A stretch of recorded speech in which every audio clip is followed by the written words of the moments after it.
Amigo navegante, amiga navegante, TV Afiada no ar com o terceiro capítulo, a terceira parte da nossa série especial sobre o bolsonarismo nas polícias brasileiras. Estamos ao longo de toda essa série conversando com Renato Sérgio de Lima, ele que é diretor-presidente do Fórum Brasileiro de Segurança Pública, professor da Fundação Getúlio Vargas. Se você perdeu as duas primeiras partes dessa série especial, os links para esses vídeos você pode encontrá-los aqui na descrição. Então assista as duas primeiras partes antes de partir para este terceiro episódio. Neste vídeo, nós vamos conversar com o professor Renato sobre mais um assunto muito importante na atual conjuntura brasileira.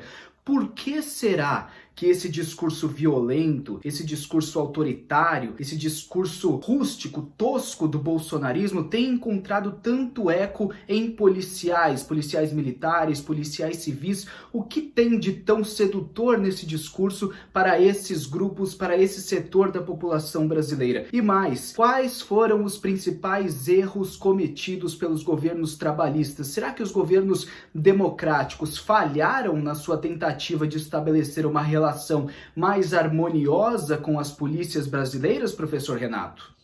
O campo democrático nunca quis construir uma relação harmoniosa, porque, na verdade, esse sempre foi um problema que ele delegou para as polícias resolver, o controle do crime no país. Em termos concretos, o debate sobre polícia se resume ao controle do crime, e o crime que é visto como um crime que merece a atenção da polícia é o tráfico de drogas e o roubo, os roubos e assaltos de veículos e grandes roubos.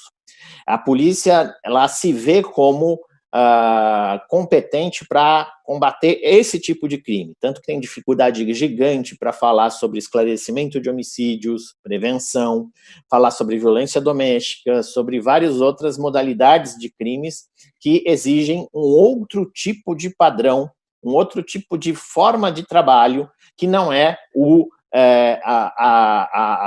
poder bélico e a superioridade tática em relação ao inimigo, entre aspas, que emula, por exemplo, a doutrina de defesa nacional e de segurança nacional. As polícias militares, elas construíram a ideia de um inimigo interno que precisa ser eliminado.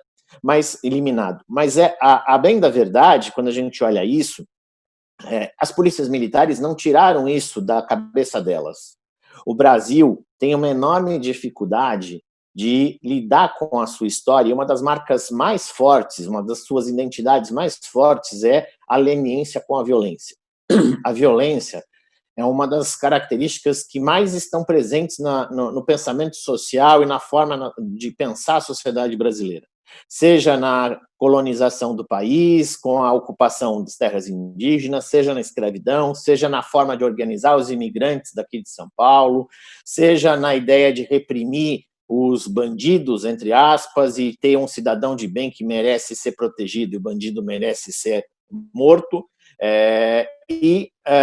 Mais recentemente, quando a gente olha a questão das populações vulneráveis, e aí você tem racismo estrutural, você tem questões de gênero e assim por diante.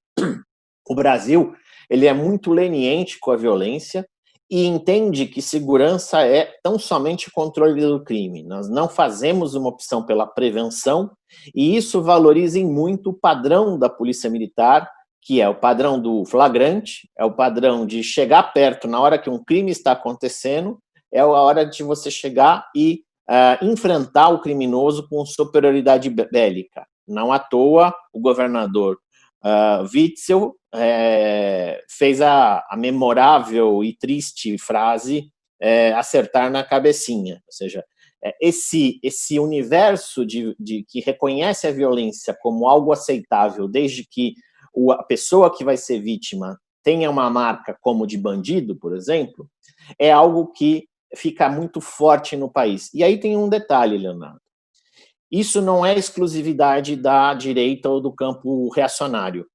Se a gente olhar administrações nos governos, por exemplo, de governos que estão teoricamente no campo democrático, eu vou citar especificamente a Bahia, a política de combate ao crime, de controle do crime da Bahia, não difere em nada do discurso do Jair Bolsonaro, e já há muitos anos é gerido pelo PT.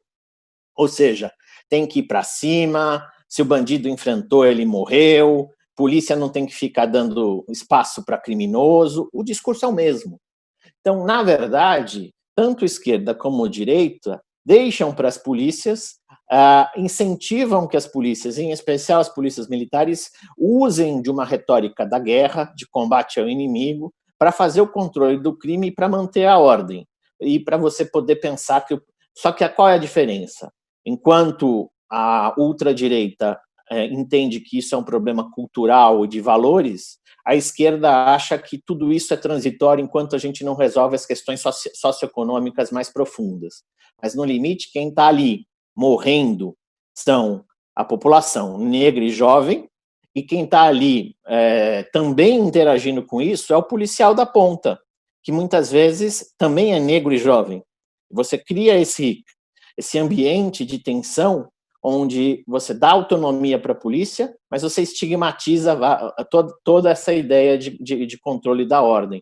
Isso é muito perverso, porque esquerda e direita aparelham as polícias para os seus projetos de poder, mas na hora de mudar e fazer com que o projeto de ordem social da Constituição fosse implementado, ninguém fez. Infelizmente, essa é a verdade. A gente tem que ser muito honesto de que não foi feita a reforma da polícia que a Constituição sinalizava, e, ao não fazer, é uma opção institucional e política também, tanto do campo progressista como do campo reacionário.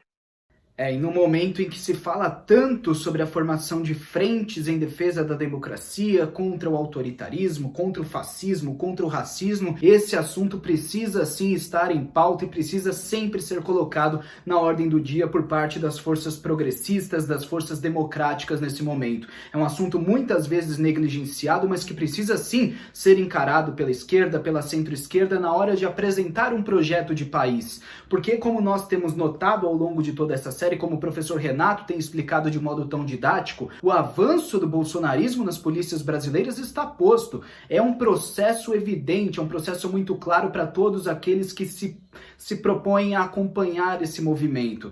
Como lidar com isso? O campo progressista precisará apresentar soluções para esse problema. Esse foi o terceiro episódio da nossa série especial sobre o avanço do bolsonarismo nas polícias. Temos ainda a quarta parte. Se você está gostando dessa série, se você gostou deste vídeo, lembre-se de deixar o seu like aqui embaixo, lembre-se de se inscrever no canal e deixar também o seu comentário, porque dessa forma a TV Afiada entenderá que este é um conteúdo relevante, é um conteúdo que interessa a você, amigo navegante, a você, amiga navegante. Espero todos vocês na próxima quarta-feira com a última parte da nossa série especial sobre o bolsonarismo nas polícias brasileiras. Grande abraço a todos e até lá!